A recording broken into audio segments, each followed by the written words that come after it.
একজন আলেমকে মন্ত্রী বানাই, দুইজন আলেমকে পার্লামেন্টে পাঠাই, এই দেশে আদর্শিক রাষ্ট্র করা সম্ভব নয়। বিপুল সংখ্যক পার্লামেন্টে মেম্বার লাগবে। 5-10 জন আলেম যদি মন্ত্রী পরিষদে থাকে, তাহলে যে কোনো ডিসিশন হবে কোরআন এবং হাদিস ভিত্তিক। 1-2 পাঠিয়ে কিছু হবে না, ওনার আশেপাশে তো লোক নাই। আমি সব সময় বলি, আলেমদের মধ্যে একটা গ্রুপ থাকা দরকার, যারা স্পেশালাইজড আলেম, ভালো মুফতি, ভালো মুহাদ্দিস, ভালো মুতাকাল্লিম, ভালো মুফাসসির, ভালো বক্তা, ভালো লেখক, ভালো অনুবাদক, ভালো পার্লামেন্টারিয়ান, ভালো সংসদ সদস্য আমরা যদি পাঠাতে পারি, চেহারা পাল্টে যাবে। সচিবালয়ের ভিতরে কয়জন আলেম সচিব আছে? আমার যখন একজন এডিশনাল সেক্রেটারি লাগে, একজন জয়েন্ট সেক্রেটারি লাগে, একজন ডিএস লাগে, ডিপটি সেক্রেটারি লাগে, ডানে বামে সামনে পিছনে কেউ নাই। ওই বিগত 16-17 বছরে যারা রিক্রুট তারাই তো। আমি মানুষ পাবো কই? আমাদের মানুষ তৈরি করতে হবে। আগামী দিনে রাষ্ট্র পরিচালনার জন্য নতুন সচিব, নতুন ডিসি, নতুন ইউনো হওয়ার জন্য আপনারা তৈরি থাকুন। কেবল জিন্দাবাদ দিলে হবে না, গরম গরম বক্তৃতা করলে হবে না, পরিকল্পনা মাফিক এগিয়ে আসতে হবে, যাতে বাংলাদেশ একটা আদর্শিক রাষ্ট্রে পরিণত হতে পারে। এটা আমাদের প্রিয় মাতৃভূমি বাংলাদেশ। এই দেশকে আমরা প্রত্যেকে ভালোবাসি। এই দেশে আগামী দিনে নতুন কোনো ফেসিবাদ যেন মাথাচাড়া দিয়ে উঠতে না পারে, আমাদেরকে সতর্ক থাকতে হবে। 1 বছর পার হয়ে গেল, অন্তর্বর্তীকালীন সরকারের সদস্য হিসাবে আমরা রাত দিন পরিশ্রম করেছি। আমি আমার মন্ত্রণালয়ে বিভিন্ন উইঙ্গে রাত দিন পরিশ্রম করেছি এটা সুশাসন নিশ্চিত করার জন্য। আর কয় মাস যে বাকি আছে, ওইটাও আমরা রাত দিন পরিশ্রম করে কাজ করে যাব। আগামী দিনে যারা জনগণের ম্যান্ডেট নিয়ে ভোট নিয়ে আসবেন, তারা একটা সুন্দর ব্যবস্থাপনা তাদের জন্য আমরা রেখে যাব। আমি আপনাদের কাছে অনুরোধ করব, জুলাই বিপ্লবের মাধ্যমে আমাদের শিক্ষা নিতে হবে। 1 নম্বর শিক্ষা, জোর করে ক্ষমতায় থাকা যায় না। এটা জুলাই বিপ্লবের শিক্ষা। গুম, খুন, আয়নাগর করে হাজার হাজার মামলা দিয়ে জনগণকে চিরকালের জন্য দমিয়ে দাবিয়ে রাখা যায় না। বিদায় নিতে হয়, করুণ বিদায় পরিণতি হয়। এটাই জুলাই বিপ্লবের শিক্ষা। জুলাই বিপ্লবের আরেক শিক্ষা, এই যে সুযোগ এনে দিল, আজকে আমাদের মাননীয় প্রধান উপদেষ্টা মহোদয় ঘোষণা করেছেন ফেব্রুয়ারিতে নির্বাচন হবে, এবং আমরা চাই এই আগামী ফেব্রুয়ারি নির্বাচন হবে free, fair, impartial and inclusive, সুষ্ঠু, শান্ত, সমৃদ্ধ, এবং আমরা ইতিমধ্যে লেভেল প্লেইং ফিল্ড, প্রত্যেকের অধিকার, নির্বাচন করার যে অধিকার, সুযোগ আমরা নিশ্চিত করব। আপনারা নির্বিঘ্নে আগামী ফেব্রুয়ারি মাসে ভোট দিতে পারবেন, এবং এই ভোট হবে দিনের আলোতে, রাতের আঁধারে নয়। এটা রিমার্কেবল ভোটিং সিস্টেম আগামীতে আমরা করব। কেউ যাতে পেশি শক্তি ব্যবহার করে ব্যালট বক্স ছিনতাই করতে না পারে, ওয়ার্ডে ওয়ার্ডে, গ্রামে গ্রামে আপনাদেরকে সতর্ক থাকতে হবে। আমরা চাই দেশের মানুষ যাদেরকে ভোট দিবেন তারাই ম্যান্ডেট প্রাপ্ত হয়ে আসবেন, আমরা তাদের হাতে ক্ষমতা হস্তান্তর করে দেব।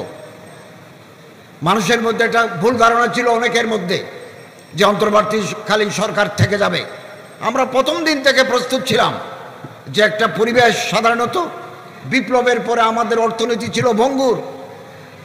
ব্যাংকের 80 ভাগ টাকা লুটেরা শক্তি লুট করে নিয়ে গেছে। 80% টাকা, ইন্স্যুরেন্সের টাকা নাই। ব্যাংকগুলো তারল্য সংকটে, ব্যাংকগুলো মুমূর্ষু অবস্থা। আমরা যখন গত বছর 8ই আগস্ট দায়িত্ব নিই, তখন ব্যাংকের রিজার্ভ ছিল $20 বিলিয়ন।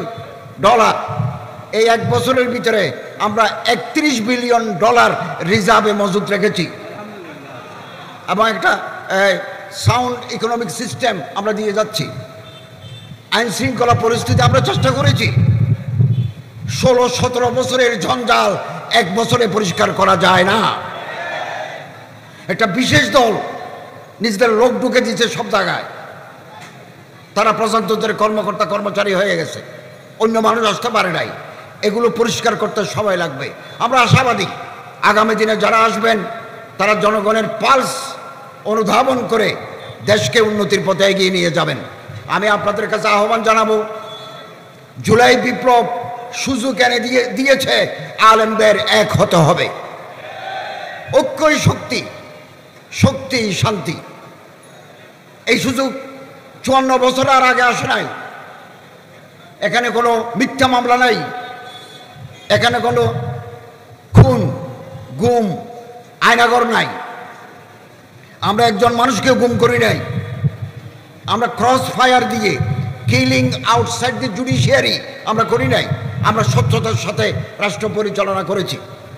এটা এক বিশাল সুযোগ এনে দিয়েছে। আলেম ওলামা যারা আদর্শকে পছন্দ করে তারা একসাথে আসার একটা বিশাল সুযোগ আগামী দিনে তৈরি হয়েছে। এই সুযোগ যদি হাতছাড়া হয়ে যায় আগামী 50 বছর আপনাদের পস্তাতে হবে। ত্যাগ স্বীকার করুন। এই ঐক্য পাকিস্তান হওয়ার পরে 1947 সনের পরে আলেম ওলামারা এক হয়েছেন 56 সনে।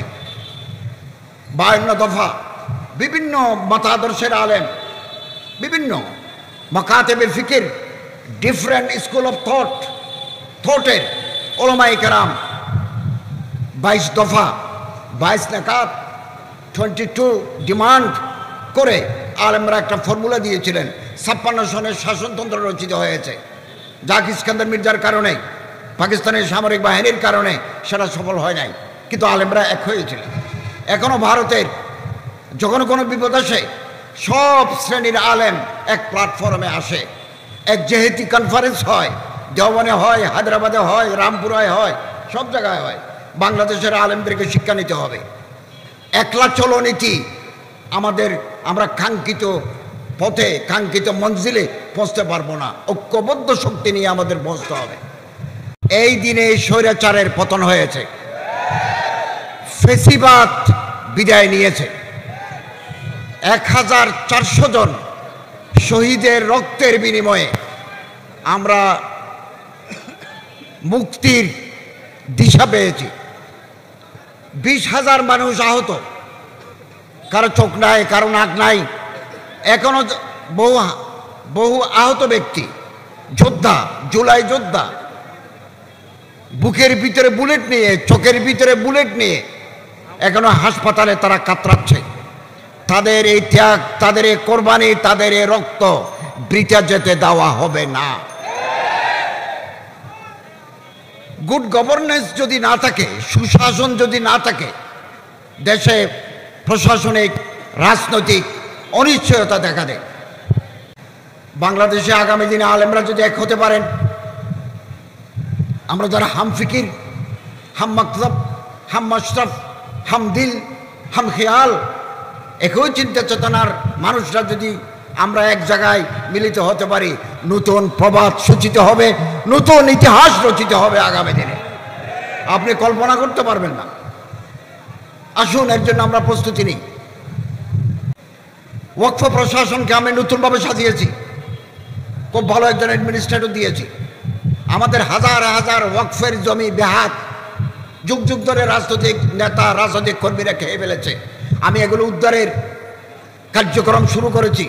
নওগাঁয় 52 বিঘা জমি ইতিমধ্যে আমরা উদ্ধার করে নিয়ে এসেছি, আরও কিছু উদ্ধার করব। এরপর আমি যাচ্ছি কিশোরগঞ্জ, ব্রাহ্মণবাড়িয়া, সিলেট, সুনামগঞ্জ, চট্টগ্রাম। ওখানে যে সমস্ত ওয়াকফের জমি দুর্বৃত্তরা দখল করে নিয়েছে, এগুলো উদ্ধার করে আবার ওয়াকফের কাছে ফেরত আসার জন্য আমরা কার্যক্রম হাতে নিয়েছি। আপনাদের সহযোগিতা করা দরকার। জনগণের কাছে আমাদের যেতে হবে, আপনাদের যেতে হবে। জনগণ প্রার্থী নির্বাচন করতে ভুল করে না। একটা কথা মনে রাখবেন, আমাদের ওয়াজ শুনে, আমাদের পানি পড়া নেয়, আমাদের কাছ থেকে তাবিজ নেয়, কিন্তু ভোট অনেক সময় আমাদের দিতে চায় না। কেন দিতে চায় না? আমাদেরকে পাবলিক ওরিয়েন্টেড, জনসম্পৃক্ততা থাকতে হবে। জনগণের সুখ, জনগণের দুঃখ, জনগণের আশা, জনগণের আকাঙ্ক্ষার সাথে আমাদের একাত্ম ঘোষণা করতে হবে। এখনও হাতে সময় আছে। আসুন আমরা পাবলিকের সাথে মিশে যাই। এদেশের কৃষক, এদেশের শ্রমিক, এদেশের জেলে, এদেশের তাঁতি, এদেশের রিক্সা চালক, এদেশের দিনমজুর, ক্ষেত মজুরের সাথে আমাদের বন্ধুত্ব করতে হবে। তাহলে আমরা এই দেশের চেহারা পাল্টাতে পারব। এবং আমরা সবসময় লক্ষ্য করেছি বাংলাদেশে ধর্মকে নিয়ে কটূক্তি করা, ব্যঙ্গোক্তি করা একটা ফ্যাশনে পরিণত হয়েছে। কিছুদিন পর পর তারা মাথা ছাড়া দিয়ে ওঠে। আলহামদুলিল্লাহ এদেশের তৌহিদি জনতা এই কটূক্তির বিরুদ্ধে সবসময় প্রতিবাদ মুখর হয়েছে। বাংলাদেশে আইন আছে, যে কোনো ধর্মের বিরুদ্ধে, ধর্মীয় নেতার বিরুদ্ধে কোনো আপত্তিকর মন্তব্য, কোনো কটূক্তি যদি করে তাহলে বিদ্যমান আইনে তার সাজা হবে। আমাদের দেশে কিছু লোক ফেসবুকে এগুলো লিখে ধর্মীয় উন্মাদনা তৈরি করার জন্য। আমাদের সচেতন থাকতে হবে। বাংলাদেশ আবহমান কাল ধরে সাম্প্রদায়িক সম্প্রীতির দেশ। এখানে পূজা এবং ঈদ, রোজা একসাথে চলে যায় দেশে। মুসলমানরা মসজিদে যায়, হিন্দুরা মন্দিরে যায়, বৌদ্ধরা পেগোড়ায় যায়, খ্রিস্টানরা চার্চে যায়। কোনো ধরনের কোনো সংঘাত নাই।